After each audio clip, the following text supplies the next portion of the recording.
कलियुगी शिष्य, ध्यान रखो और प्रार्थना करते रहो कि तुम तृष्णा का शिकार न हो जाओ। आत्मा तो तैयार है पर शरीर निर्बल है।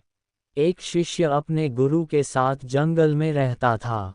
एक बार सदियों को अंधेरी रात में जोर की वर्षा होने लगी और झोंपड़ी की छत से पानी टपकने लगा।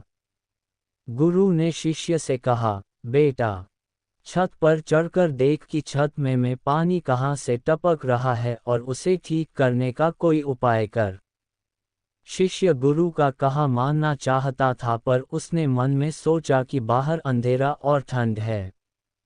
अगर मैं बाहर गया तो भीग जाऊंगा। मैं फिसलकर गिर गया तो मेरी टांग टूट जाएगी। इसलिए मुझे बाहर जाने का कोई फायदा नहीं।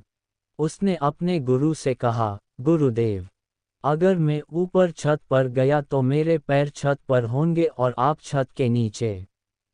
मैं ऐसी बेअदबी कैसे कर सकता हूँ? गुरु ने कोई उत्तर न दिया और चुपचाप खुद ही ऊपर चढ़कर छत को ठीक कर लिया। जब वह छत से नीचे आए, उन्होंने देखा कि जलाने के लिए लकड़ियाँ खत्म हो गई हैं।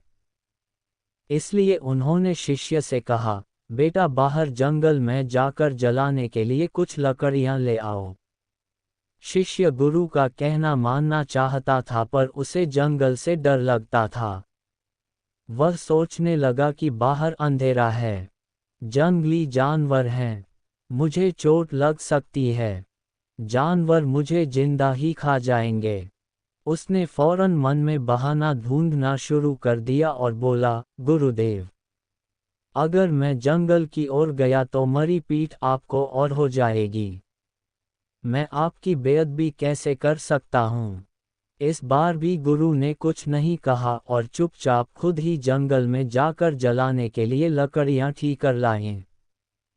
गुरु ने जंगल से वापस आकर भोजन तैयार किया। जब भोजन तैयार हो गया तो शिष्य से कहा, बेटा, खाना तैयार है, आकर खा ले। ये सुनकर शिष्य दौड़ता हुआ आया और अपने गुरु के चरणों पर गिर पड़ा। वह बहुत प्रेमपूर्वक कहने लगा, गुरु जी, मुझे क्षमा कर दें। मैंने 2 बार आपकी हुक्मदूली की है। इस बार मैं आपका हुक्म जरूर मानूंगा। राधा स्वामी जी।